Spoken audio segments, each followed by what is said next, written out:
Hi.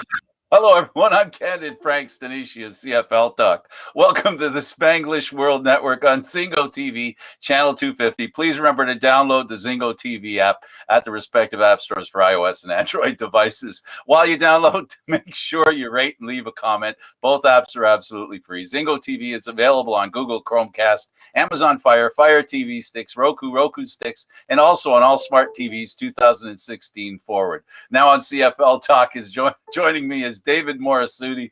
Thank you, David, for being here. I needed a good thing to get me going on a Monday.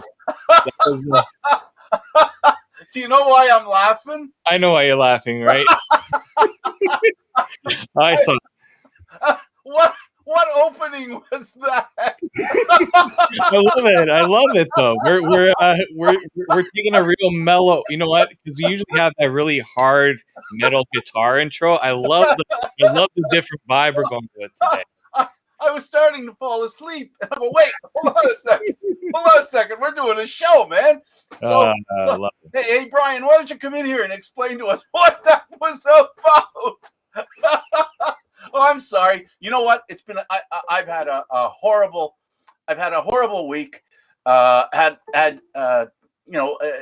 personal life got kicked in the teeth. Not me, but those around me, and it's been a very the only way to put it is it's been very depressing. Life, kicks us in the nads every so often, and this week was one of those weeks, and I guess I needed that laugh, really badly.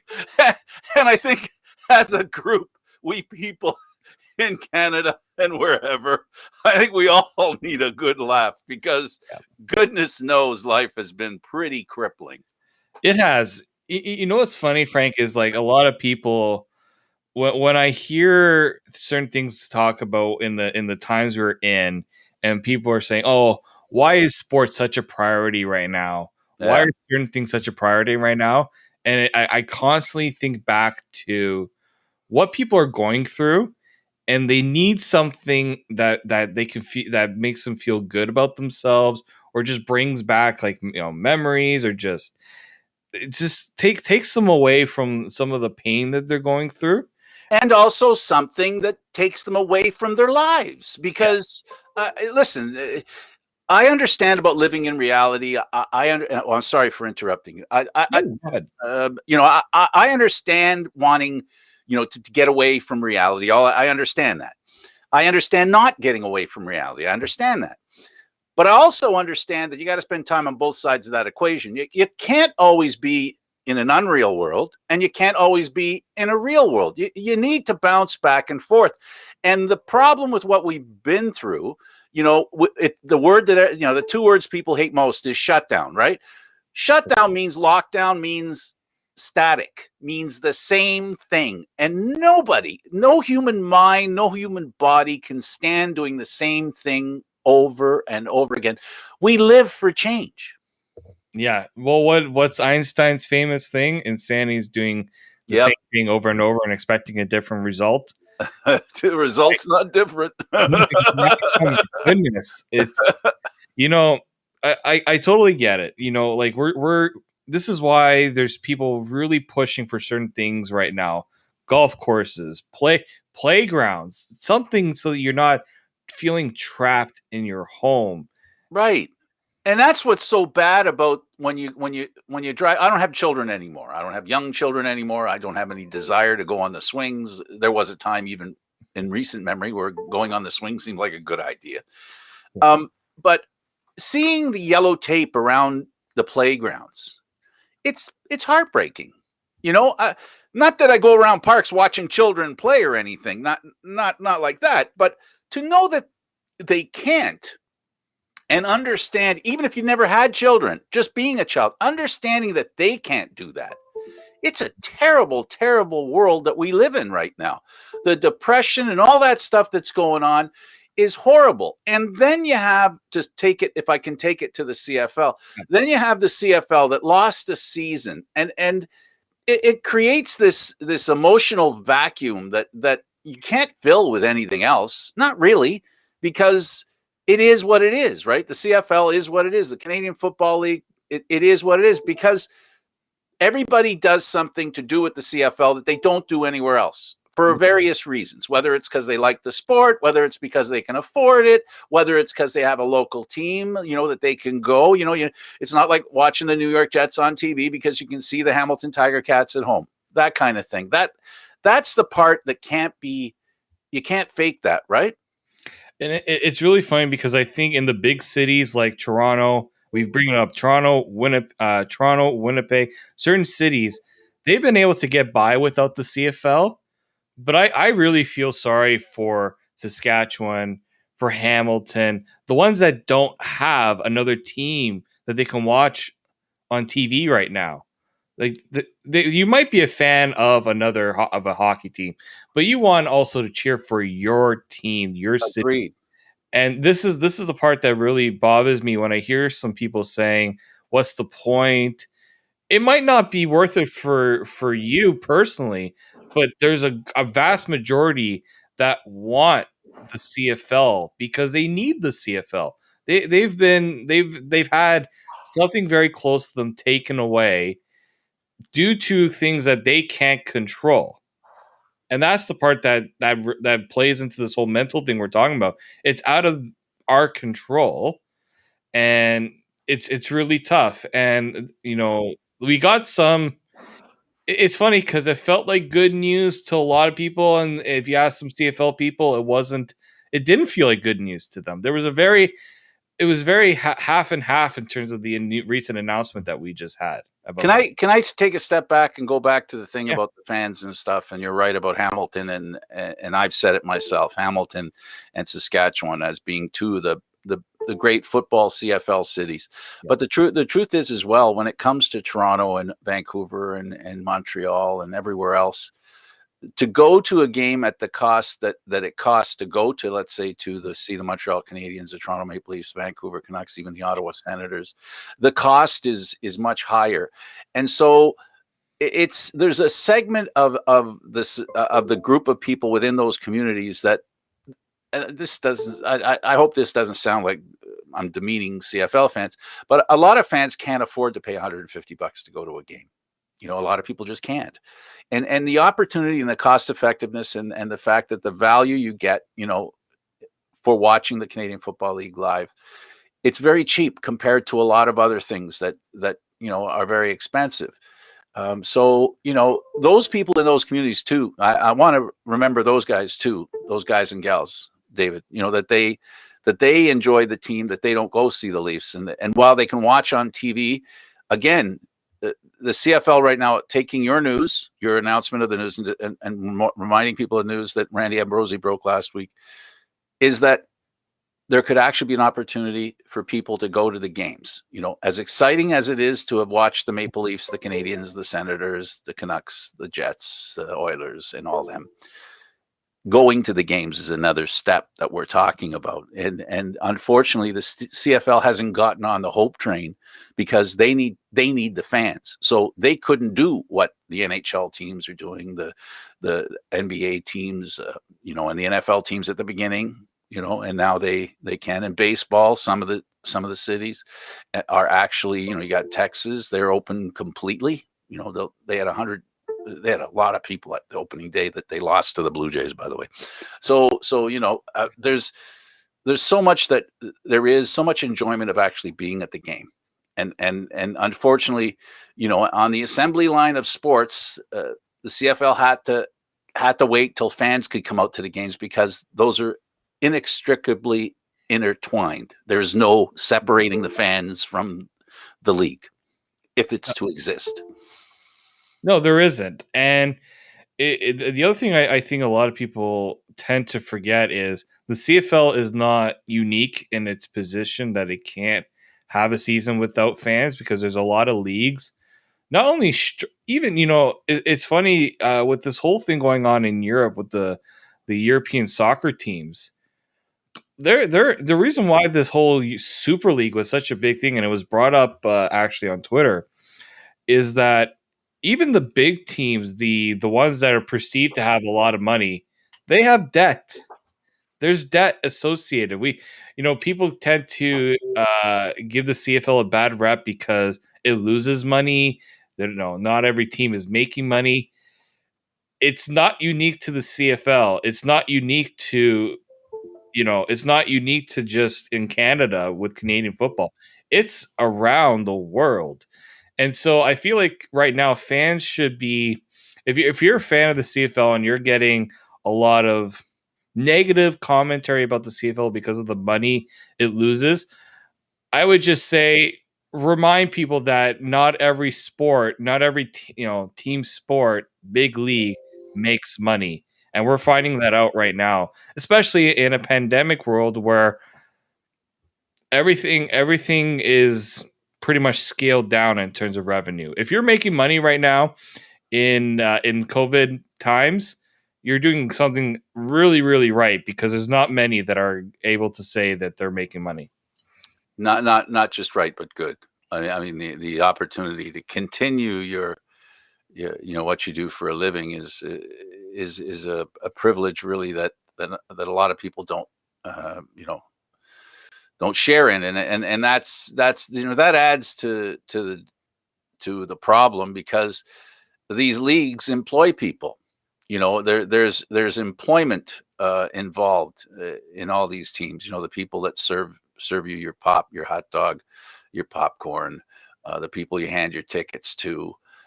There's an economy there that is important to a lot of people who don't get the opportunity to do that.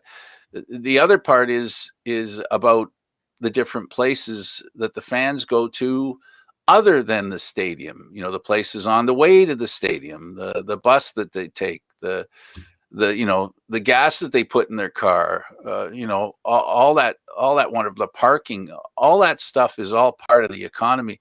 And I think a lot of us are while we may agree to more or less shutdowns, we don't like them.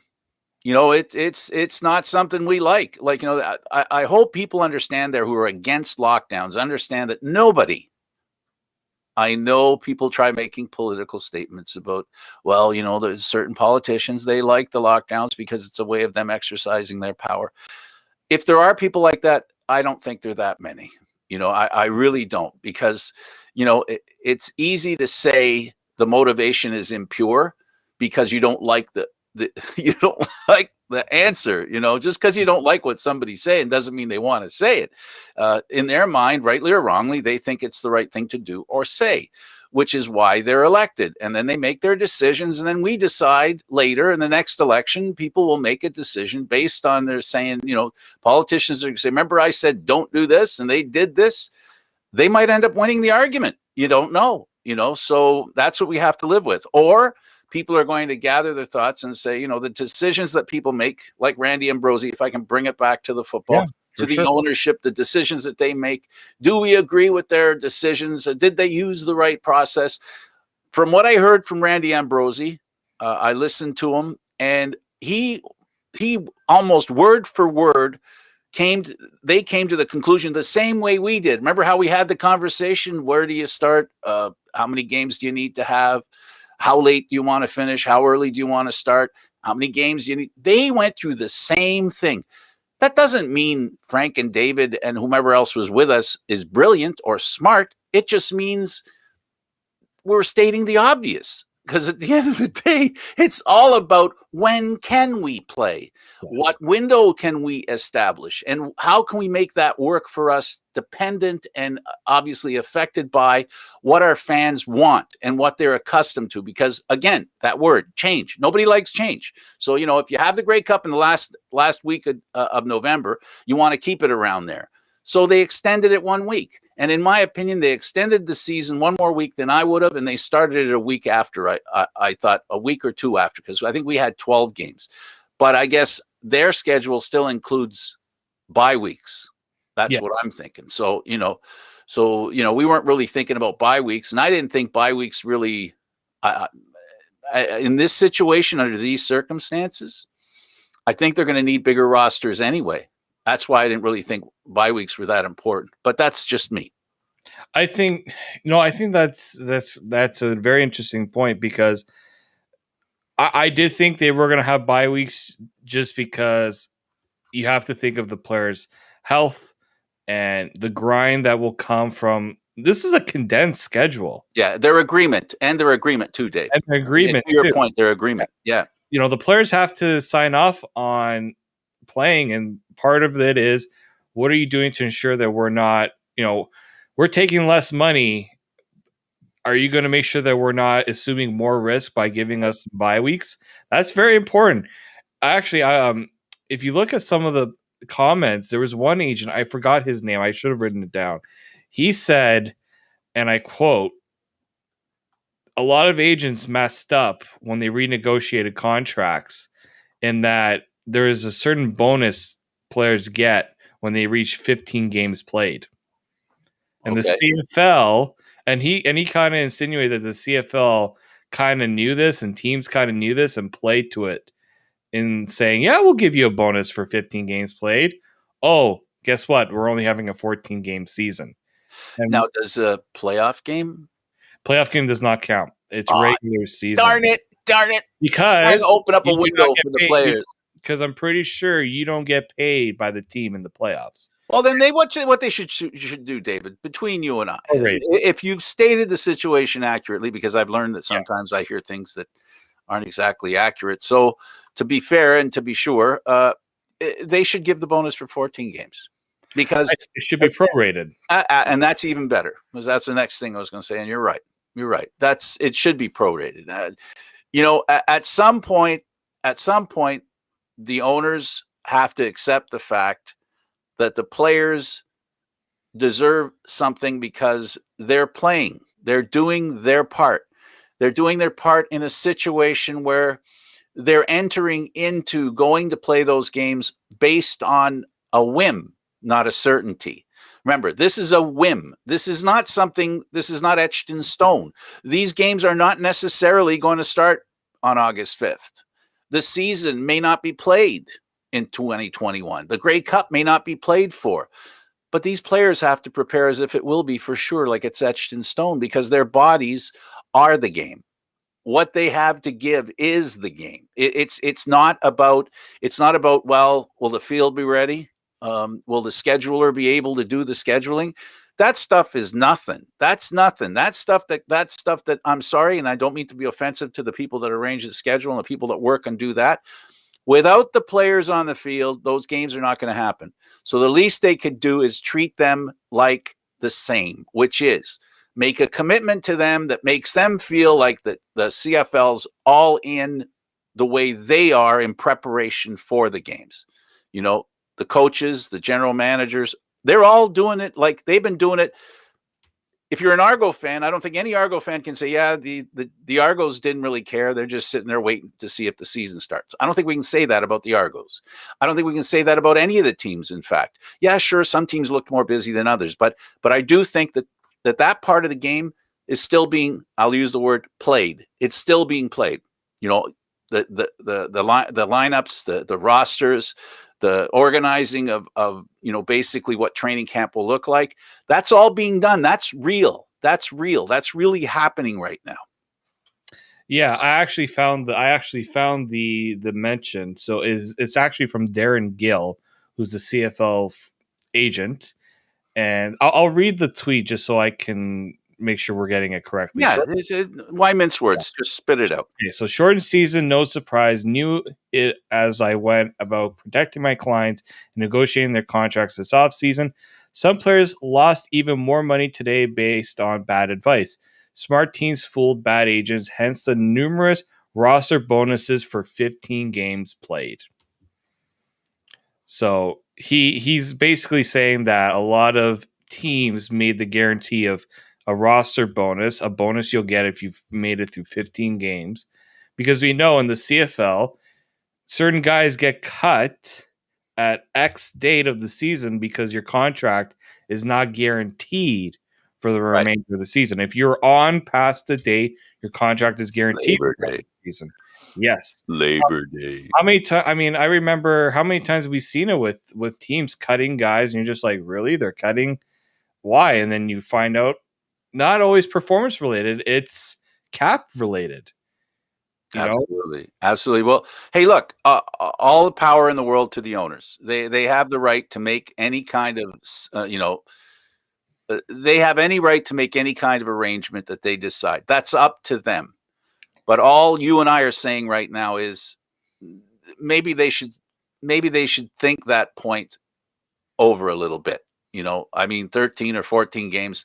And besides, like you said, prorated, essentially it basically mean probably around, I guess it would be 12 games, about 12 games then, if it was prorated. Yeah, I would say so. Instead of 18, 14.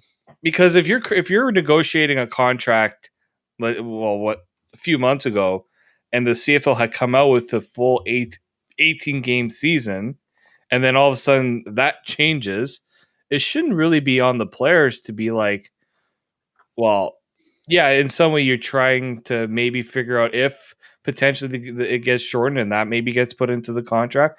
But if you're a team, you have to also realize they're negotiating these contracts and salaries based on a full season and not on 14 games. So that's Right. where I think the pro rate, there should have been some sort of amendment in the contract to say if the season were to get reduced in terms of number of games, because we hear even 12 could be the number, then that number for the roster bonus should change. And it's only fair.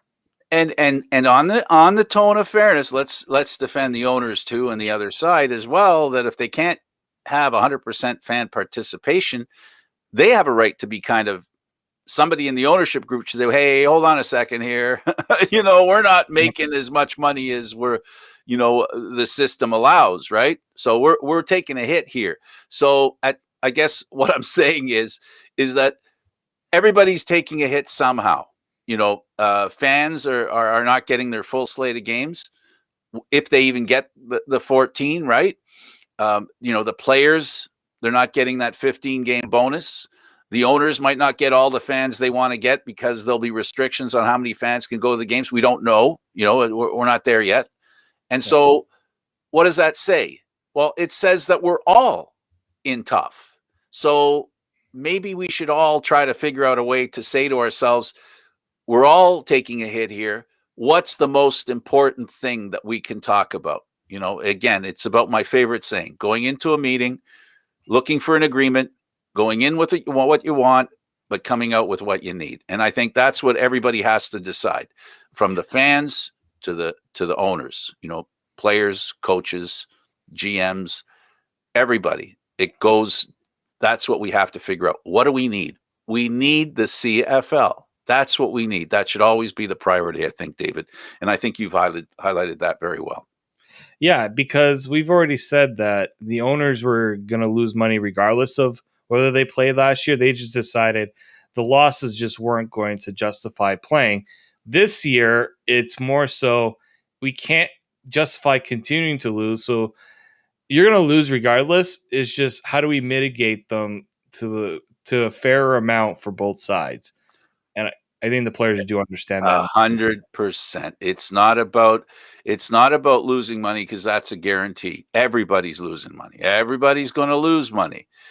There's costs that weren't in existence before the pandemic, and therefore the question then becomes, how much do we want to lose? At the end of the day, that's what it comes down to. Not playing is too much losing, right? Yep. So they should remember that. As I said, all we want is for the CFL to play. Everybody, I think, agrees the CFL should play, and everyone should understand that the playing and the participation on all parties' part will not be 100%. So anybody who's trying to be made whole in this situation is expecting too much. Exactly, and the players too. Like the players can't expect to get exactly what they believe that they're owed, deserve, because we know they deserve it. They're not asking for they're not asking for free lunch. They're the ones that are putting themselves at risk playing and traveling and all those things. They're putting themselves at risk, so they definitely deserve that compensation for it. You just have to also realize that if the money coming in doesn't equal the money coming in doesn't equal the money coming out, there's got to be some give and take as we've made it clear. And I'm actually very curious. The one thing I'm very curious about is how much will COVID really be prevalent by the time players are in training camp? Because that's in July. We're in April right now. They're saying by early July, that's when they expect players to arrive for training camp. And we know how the vaccine rollout right now. I think there's been a real big push the last few weeks with the new variant, the third wave. What's the outlook gonna look like in July? That's what I'm really curious about. And I would put it a different way too. I would say, how is it going to look like minus 2 weeks in July? In other words, it's what happens 2 weeks before that date you're talking about. In other words, I'm going on just the simple premise that you get a vaccine. It takes about 2 weeks for it to take full effect. And so that 2 weeks to me is relevant too, David. That's like, for example, I'm scheduled on May 4th. I'm still waiting, but I'm scheduled on May 4th. May 4th for the first jab. August 24th. August 24th for the second jab. The question is then, does the province of Ontario, the federal government, the CFL, all these parties that are directly involved with the season starting, are they okay with someone having one as opposed to both jabs? Is one jab, they say, for what we've heard from the scientists, and I know people question the scientists. I'm going to try not to at this point. That even with the first jab, the chance for transmission and being hospitalized in any kind of way that's dangerous is very minimal, very, very, very minimal. And at the end of the day, that is, I think, it's about how many people get the virus and how severe the virus is. How many, because how many means how many will be hit severely, right? Because of percentages. And how many are hit severely that test our health system? Because the bottom line, as we've discussed, there was lots of talk before, but I think everybody agrees on one very important issue. Everyone reacts to what's going on in our hospitals at that moment, and what they see happening in the near future. Is it, it's all about projection of overextending our healthcare system. That's what we don't want to do.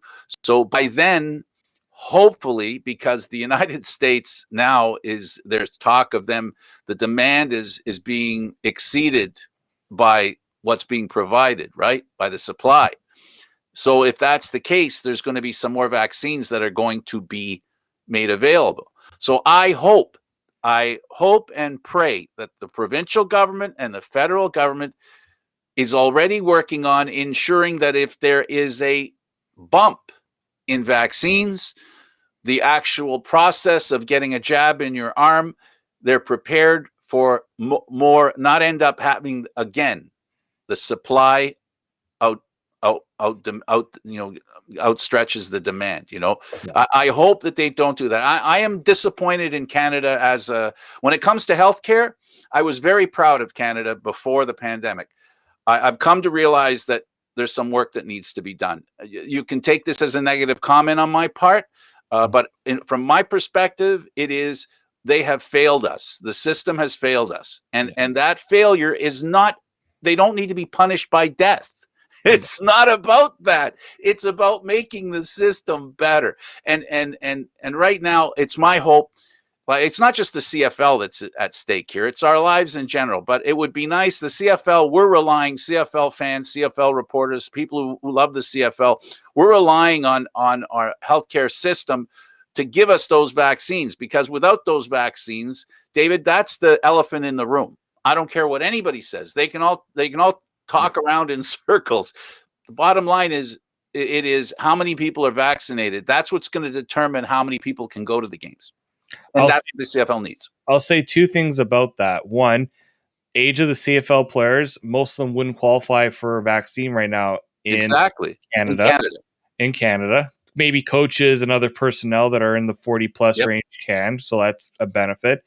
Two, today the U.S. government just said they're releasing 60 million doses of the AstraZeneca worldwide because they can't use it, and it doesn't look like they're saying right now they have enough with the 3 different supplies, like Right. Moderna, Pfizer, and Johnson Johnson. They don't need the AstraZeneca, which I find that pretty funny because where people are literally craving for a vaccine right now, and they're just like, here's 60 million. I actually think a lot of the American players by There July you go. will have that vaccine. And those coaches that And are older, because they can get it right now in the US. I know many of people who have been to the United States and have gotten the vaccine. And look, all of TFC got the vaccine in the yeah, US.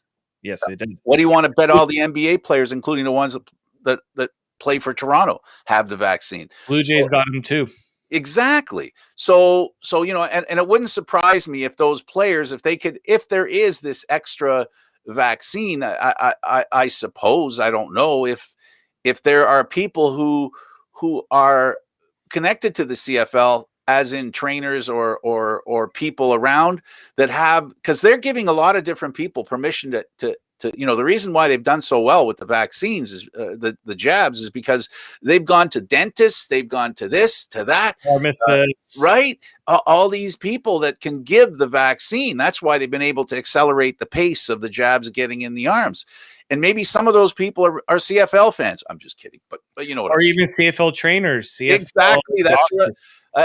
That's exactly where I'm going. Yeah. Those are the people I'm talking about. But a lot of them I think are Canadian, so I don't know that they would. The only way that might work is if they go to the States, start training camp in the States, and then bring their training people. They all get vaccines in the States while they're training, and then they come up here. Actually, that was something I thought about.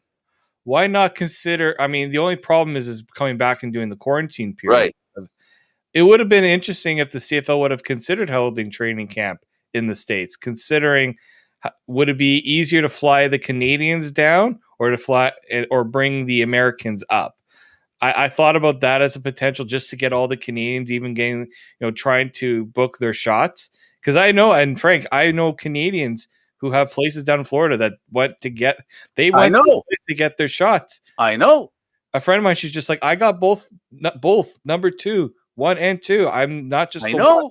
So I thought about that as a potential option, but what I really think is, I think the CFL believes that by July, or even mid-June, because mid-June is when they're deciding whether to lock in on this date for the season. They've already said.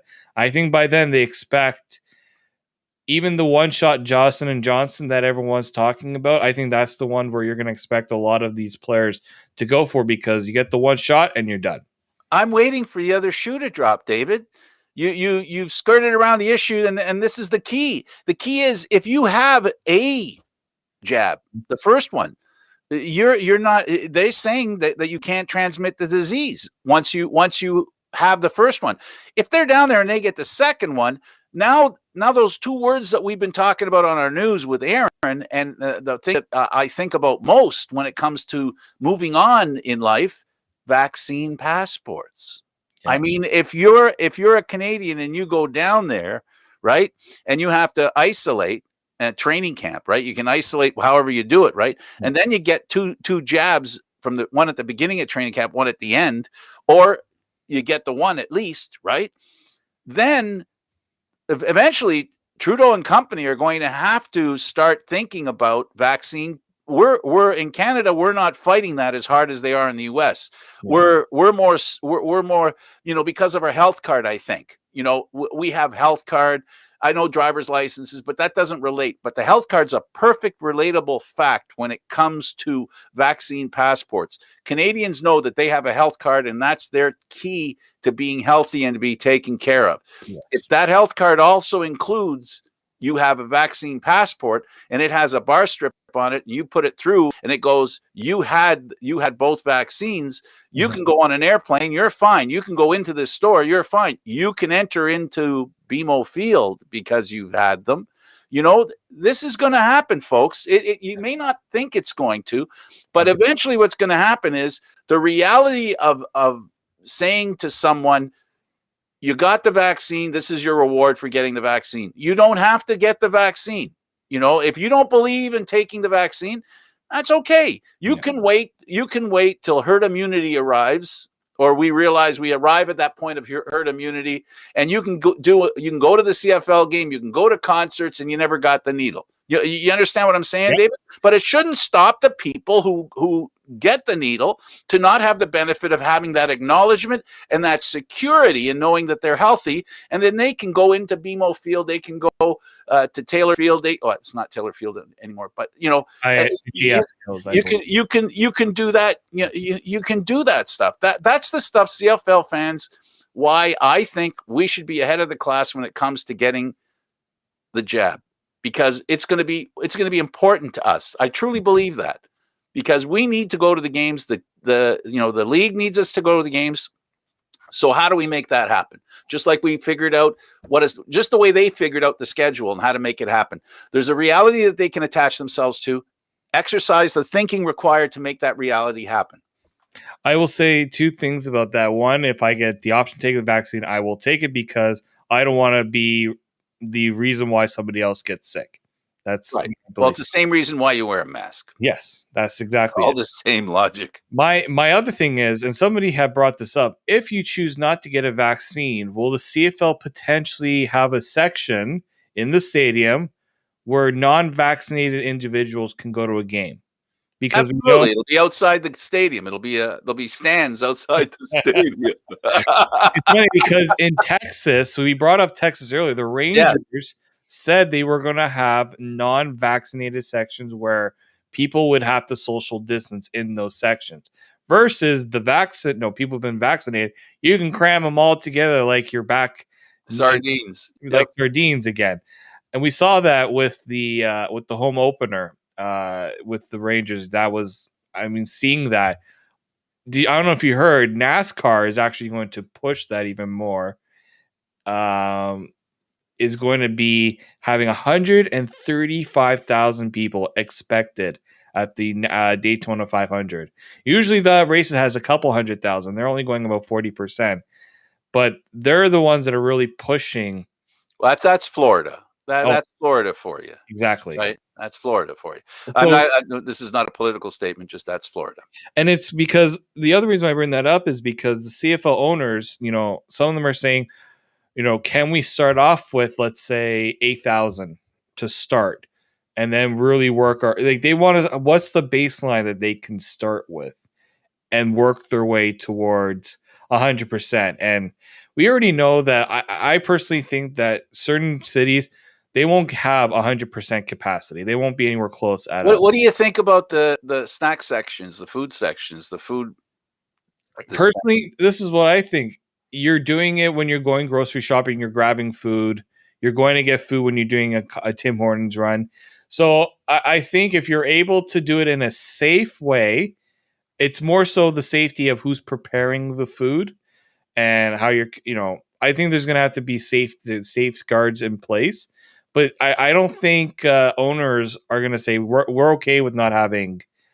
They might have to change what's being offered and how it's being offered, because look, if you're getting a drink, most of them come in it's funny because you'll get it in the cap is taken away and you drink it out. Some drink it out of a straw. Right. They're drinking it's a normal water bottle for most, right? Right. It's a bag of chips. In some cases there's pretzels. It's like we're still doing those normal things of going and grabbing food at a restaurant. So I don't know how a concession would be different. I think you'd have to figure out the lineups and how you're delivering it and all those things. David, we've known for a long time that the preparation of food isn't a problem. It isn't a problem. That is one of the least ways of the transmission. In restaurants, it's because you're sharing the same airspace, the same recycled airspace. If you're outside and if they have good ventilation blowing through, because none of the stadiums anymore except BC are enclosed. Exactly. They're all open air now. They're all the stadiums, because Toronto walked away from, the Argos walked away from the Dome. So they're all open air stadiums. You can add some ventilation. That's not hard. Create a wind tunnel. In with good air, out with bad, whatever. So there are ways around that. But it always comes down to that elephant in the room, the vaccine. That ultimately that's the most important thing. And as a CFL fan and a person who can't wait for it to start again, that's part of the reason why I'm so irritated with our health system. That's the whole reason, David. That's all of it in a nutshell, is that, We can't do stuff without this vaccine. They've got to really somehow. Well, look, it's not that it's impossible, because when Trump was in and then Biden came in, they immediately came up with a plan. They were working on it while they were waiting to get into power. And as it turns out, they had a legitimately good plan. And the good plan, nobody could deny that they did not accelerate the pace of the delivery of the vaccine. Mm-hmm. Trump deserves all the credit in the world for making sure that he took away any kind of obstruction, gave as much money as he could to instigate the creation of the vaccines. He deserves credit for that. Yeah. The Biden administration deserves credit for creating the atmosphere where getting the needle into people's arms is the priority. That's priority one, getting it into their arms, getting it to them and getting it into their arms. And by virtue of the fact that the vaccines have done that, and that was happening there, I don't understand, and I don't believe that we can't replicate it here in Canada. That's why I said I'm not trying to be negative here and throwing cold water on Canadian healthcare system, but I think there's some lessons to be learned, and it's important. And CFL fans should remember this when it comes time to vote. They should remember and say, I remember what you did. You didn't support us when we needed your money. You didn't give us the money. So now you didn't give us the vaccine. I'm starting to think you don't like us. Well, I don't like you either. I'm voting for something else. That was actually something else I was really curious about, because, again, we heard that the CFL was going to look for the Canadian government to provide some financial support. And once again, we heard that wasn't going to happen. If you're a CFL fan, that's 2 years in a row that the federal government wasn't willing to give an interest-free loan. Interest-free loan wasn't a handout. And I hate the word handout, because that's not what the CFL was looking for. They were going to pay it back. I mean, last year we heard it in a different way. We heard it was going to be paid back in a really bizarre way that I didn't even really understand personally. But if you're a CFL fan, you heard for another year that the federal government isn't providing it, I think it really also speaks to the lack of support from respect that the federal government has, not only to the CFL, but to football in this country. There's a reason why sports in the States are so profitable at the amateur level. There's a lot of government support that goes towards financially supporting it. It's not all private. It's not all public. There's some government money put towards it, because the government also knows that what they're giving in terms of support, they're going to get it back in some way. In some way, they're getting it back. And I think that's something the federal government has always been, especially the Liberal government has always been, we will not support stadium projects, sports teams, and in certain aspects. That's just the Liberal government's point of view. If you are a person that wants to make a living out of sports, or that wants to enjoy the sports because it's Canadian, that in my opinion would give me something to think about in the next election of who you vote for. Because if that's important to you, well, your government's not supporting something that you deem very important to you. There is there are some who suggest that the real thing that governments should be considering is, we judge governments not by how they help the rich, but how or the people who have advantage, right? We judge government by how they help those disadvantaged or those challenged, whatever challenge you want to insert in that category. There is nothing that says anything otherwise than the Canadian Football League as a game being challenged. The National Hockey League does not need the kind of help that the Canadian Football League does. The NBA doesn't need the kind of help that the government can offer. They don't need that kind of help. Major League Baseball doesn't need that kind of help. They can handle that kind of stuff. I look at it from the perspective of the Canadian Football League is a prone organization that has some value historically and emotionally to Canadians. It is the Canadian Football League, and its needs are what, as far as I'm concerned, should drive the Canadian government. The need and why it needs it. This is not just them looking for a handout. They're really looking for help. And I want to frame that in what you're saying. We're not talking about being just charitable, because it is being charitable. That's true. But by virtue, charity at its root is helping people who can't help themselves. And the Canadian Football League last year could not help themselves, like the National Hockey League, like the NBA, like Major League Baseball, like the MLS, and go on and on and on. Not like NASCAR, not like, in North America, the Canadian Football League is unique. And unfortunately, they have a unique set of challenges that really work against them in this pandemic. There is no, it's like being, for them, it's like being a restaurant. For them, it's like being one of those things that can't survive in the pandemic world that we have. They're the opposite of Zoom. Zoom was created by the pandemic. The pandemic could destroy the Canadian Football League. So hopefully things work out. And, we all know how prone the Canadian Football League is. And sometimes we forget that. And I think too many fans of the Canadian Football League forget how prone the Canadian Football League is to not being able to do what others can do. You can't point at somebody else and say, well, why didn't the Canadian Football League do that? Different set of circumstances, very unique, not like any other sport. I also think this is why you're really seeing the CFL look to other ways. And we've mentioned this before with the XFL partnership. It's because I think it really means that Randy Ambrosie has exhausted every opportunity to make it work with just the help of Canadians, and realize it's just not enough. Not enough at all. You're right. Not enough. And that's why he is looking to other means to support the league. Not even support the league, because I hate that word, because they don't want to be just supported. They want to take it to the next level.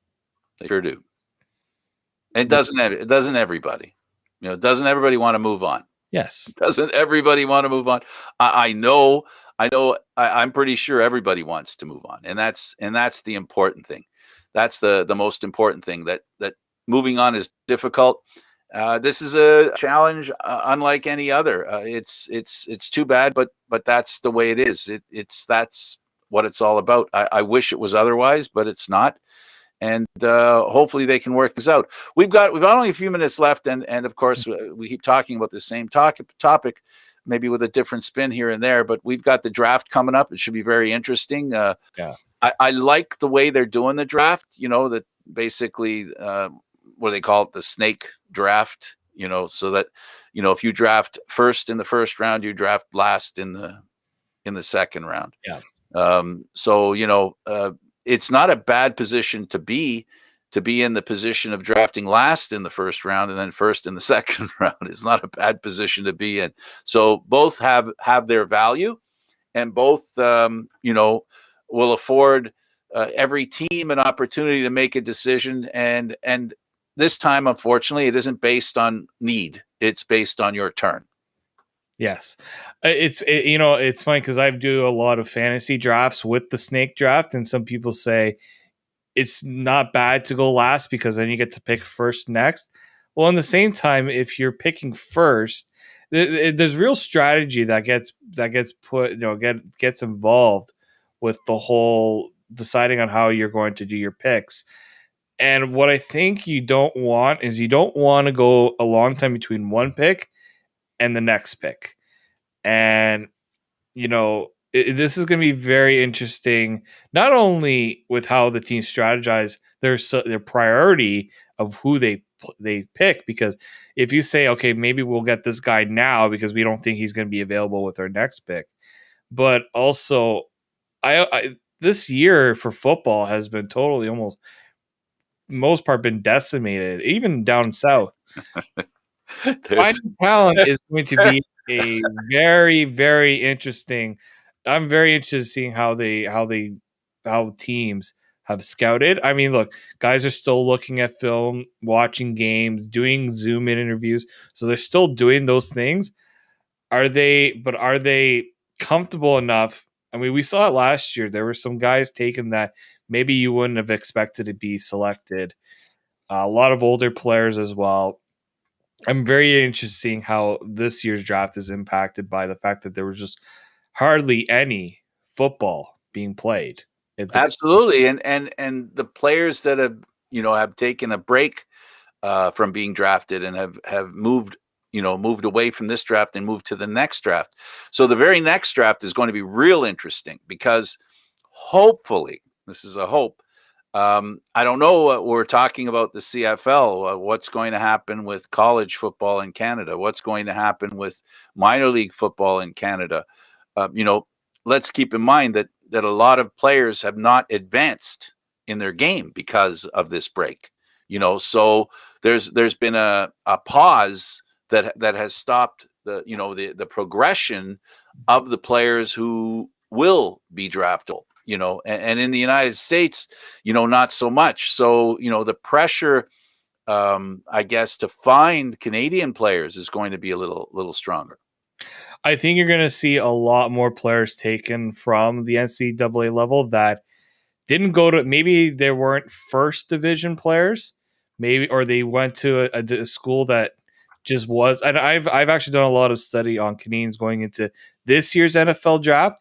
This year's NFL draft, we could legitimately see 6 Canadians drafted, which is unheard of. Absolutely. I'm very curious to see how that changes with David. We got word. Aaron wants to say something. I don't know if he's there now or if it's something. I saw it. It was about the unvaccinated section. I don't know if it's. Yeah, I see it on the screen here. Do you see it? Oh, Jesus. He's got such a silly sense of humor. I know. Okay, I got it. All right. I'm sorry. I just want to make sure he had his chance to make his comments. So there we highlight. He feels the unvaccinated section like a leper section. That's he's gonna. I'll send your emails to Aaron William Freeland. Can we get his email address and his Twitter account so that we can? Because I don't want to take the calls about that one. That's not me. Aaron, I see you're there, and I see you there. You're. I'm not. I say some silly stuff, when it comes to Nylander, but that's where I draw my line. No, it's okay that people think or want to think, that things like that will be required. Again, that just speaks to what I've said all along, David. Vaccine. Because you know what? That's the solution. The solution is vaccine. That's what's going to solve the problem, the overall problem that we're all trying to fight, which is, illness and death. And ultimately that's what it's all about, my friend. Mm-hmm. Oh, very much so. And just pray and hope that what were the motivation for people to get vaccinated now continues if somehow cases do go down. We don't lose our guard, put our guard down. Absolutely. Let our guard down. Vaccine passport. I see it coming. I see it. David, thank you very much for being on today. No problem, Frank.